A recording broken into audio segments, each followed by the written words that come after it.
안녕하세요. 헌법의 기초 시간입니다. 오늘 9번째 시간이 되겠습니다. 저는 법학과의 강경선 교수입니다. 오늘 이 시간은 정당제도와 선거제도를 중심으로 해서 공부를 하도록 하겠습니다. 먼저 학습 목표를 설명을 듣도록 이렇게 하겠습니다. 이 시간에는 한국 헌법의 여러 가지 제도들에 관하여 살펴본다. 첫째, 정당은 어떤 조직이며 왜 필요로 하고 또한 어떤 역할을 수행하는지 정당 제도를 통해 알아본다. 둘째, 선거제도는 어떤 행위이며 정치적으로는 어떤 기능을 하는지 알아본다. 정당제도, 선거제도, 그리고 교과서로 치면 지방자치제도도 있는데요. 지방자치제도는 다음 시간으로 이렇게 넘겨서 설명을 하도록 하겠습니다. 그래서 오늘은 정당제도와 선거제도만을 하겠는데요. 이 정당제도, 선거제도, 지방자치제도, 공무원제도, 군사제도, 교육제도, 가족제도 이와 같은 제도라고 하는 것들이 또 헌법에는 많은 표현들이 나오고 있습니다. 제도. 그래서 헌법제도라고 하는데요. 이 헌법제도도 나름대로의 그러한 헌법 이론적인 가치가 있습니다. 이론적인 의미가 있다는 것인데요. 우리나라의 헌법은 정당과 관련해서 어떤 규정을 두고 있는가부터 보는 것이 순서일 것 같습니다. 헌법 8조를 보겠습니다. 정당의 설립은 자유며 복수 정당제는 보장된다. 이렇게 되어 있습니다. 그리고 2항은 정당은 그 목적, 조직과 활동이 민주적이어야 하며 국민의 정치적 의사 형성에 참여하는 데 필요한 조직을 가져야 된다. 3항도 볼까요? 정당은 법률이 정하는 바에 의해서 국가의 보호를 받으며 국가는 법률이 정하는 바에 의해서 정당 운영에 필요한 자금을 보조할 수 있다. 이렇게 되어 있고요.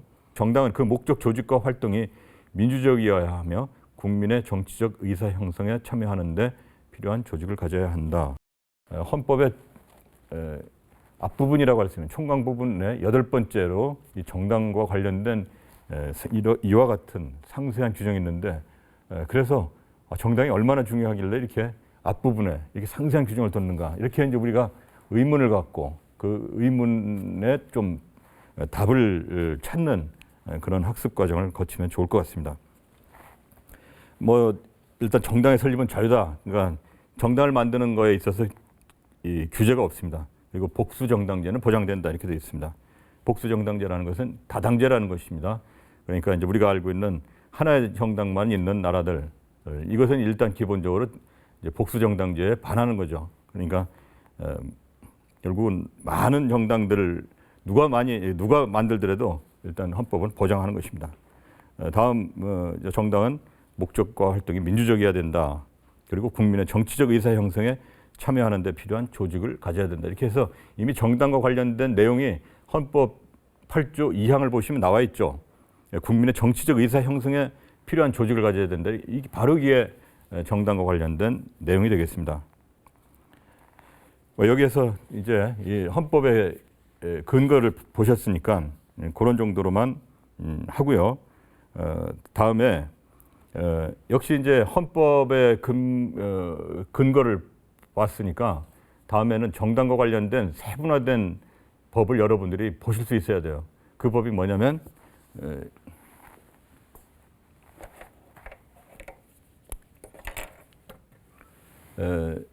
정당법입니다. 그것은. 그러니까 이제 헌법의 8조가 정당과 관련된 기본 규정이고요. 그와 관련된 기본 법률은 정당법이라고 볼 수 있습니다. 그러니까 이제 헌법은 요만큼만 했고 정당과 관련된 아주 중요한 내용들이 정당법에서 규정이 되고 있으니까 정당법을 꼭 봐주시기 바랍니다. 우선 다 볼 수는 없고 정당법과 관련된 목적조항을 한번 보도록 하겠습니다. 정당법의 목적조항 제1조 이 법은 정당이 국민의 정치적 의사 형성에 참여하는 데 필요한 조직을 확보하고 정당의 민주적인 조직과 활동을 보장함으로써 민주정치의 건전한 발전에 기여함을 목적으로 한다. 그래서 다시 한번 여기에서도 정당이 뭐 하는 것인지를 대개 이렇게 규정을 지금 짓고 있습니다. 그러니까 국민의 정치적 의사 형성에 참여하는데 기여한다 이렇게 돼 있죠.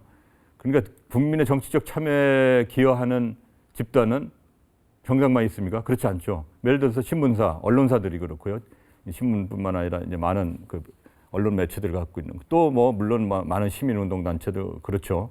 또 일반 단체들도 출판사, 이런 많은 그 정치 문화에 형성하는 그런 단체들도 다 직간접적으로 정치 문화와 국민들의 정치 의사 형성에 다 기여를 한다고 볼 수 있습니다. 그런데 이제 정당은 그러한 여러 결사체 중에서도 아예 목표 자체를 국민의 정치 의사 형성 자체에 목표를 두고 있다는 면에서 좀 특별한 좀 차이가 나는 그런 결사체다 이렇게 이제 보실 수가 있겠습니다. 다음에 또 정당법의 2조를 보시죠.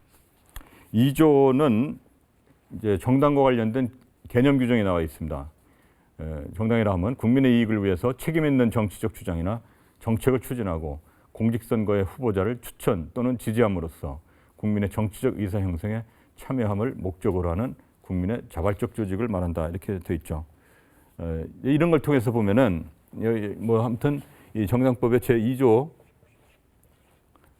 정의 여기서 정의할 때 이제 개념 규정 definition이죠. 이렇게 해서 2조를 여러분들이 보시면 정당이란 무엇인가 물론 이제 학술적으로는 학자들마다 정치학자라든가 헌법학자들마다 정당에 대해서 이 개념 규정하는 것이 조금씩 다를 수가 있습니다. 그렇지만 이제 법에서는 나름대로 뭔가 개념 규정을 해야 되니까 유권 해석이라고 하죠. 그거를 유권 해석 중에서도 법이 스스로가 개념 규정을 하는 것은 입법 해석이라고 합니다. 법에서 정당에 관련된 개념 규정을 이렇게 한 것이죠.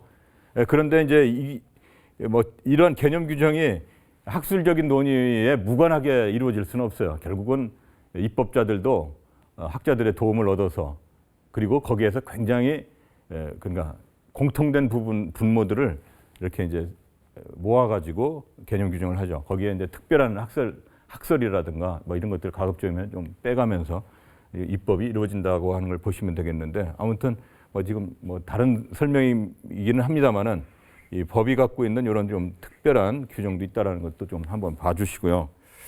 제2조 개념 규정을 통해서 여러분들이 다시 보시면은 정당이 뭐 하느냐면은 책임 있는 정치적 주장 그러니까 정치적 주장을 해야 되는 집단이라는 것도 나왔죠.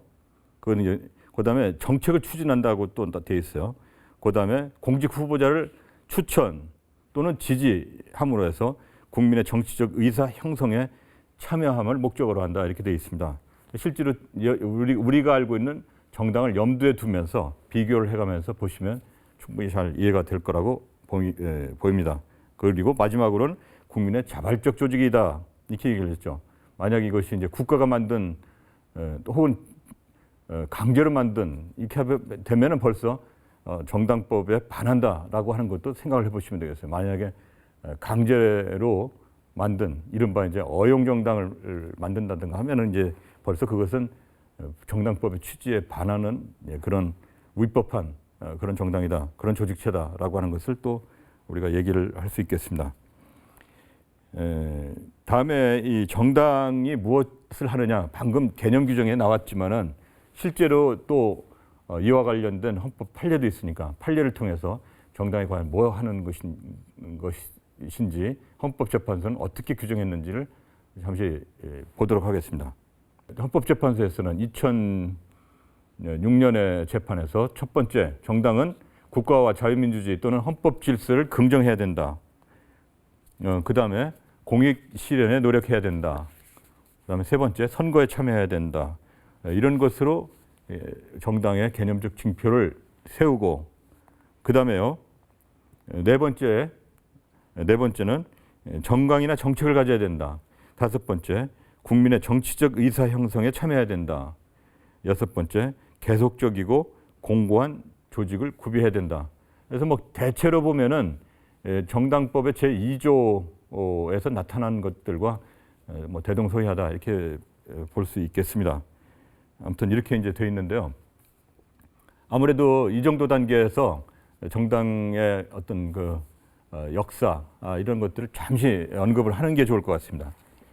사실 이제 정당이라고 하는 것은 지금 오늘날 우리는 너무 당연한 그 존재로서 우리가 알고 있는데요.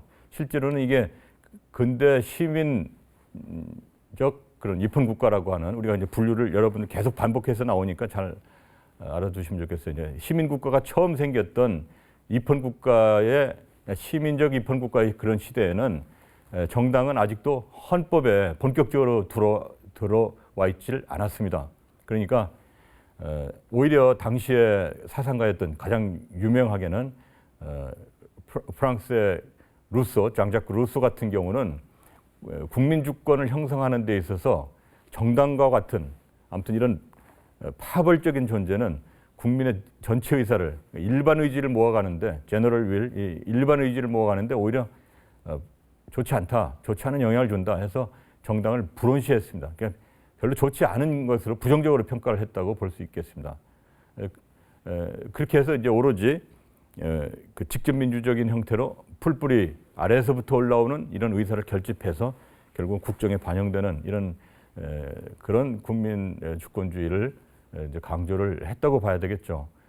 그런데 역사의 현실은 모든 사람들이 정치를 한다라는 것은 가상이죠.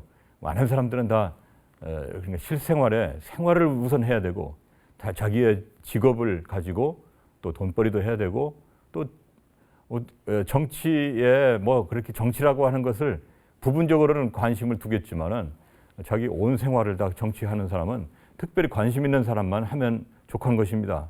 그래서 나머지 일반 시민들은 이렇게 모든 사람이 직업 정치인이 될 필요가 없겠죠. 그러니까 그런데도 불구하고 또 등한시할 수가 없는 것이 또 정치 분야이기 때문에 그래서 이 국민의 의사를 대신해서 평소에 직업 정치인으로서 국민의 의사를 좀 이렇게 조직적으로 잘 정리해서 일종의 상품으로 만들어 가지고 국민의 뭐 A 그룹은 이러한 정당을 좋아하고 B 그룹은 이러한 정당을 좋아하고 그러니까 국민이 좋아할 만한 그런 정당 정책을 만들어서 국민을 대신해서 이제 일을 해주는 그런 정당들이 이제 출현하게 된 것입니다. 이러다 보니까 그게 오히려 그냥 국민한테 정치를 맡기는 방임하는 그런 것보다도 훨씬 더 어떻게 보면은 국민 주권을 더욱더 풍부히 한다라고 하는 그런 이제 효과도 생각을 해볼 수가 있겠습니다.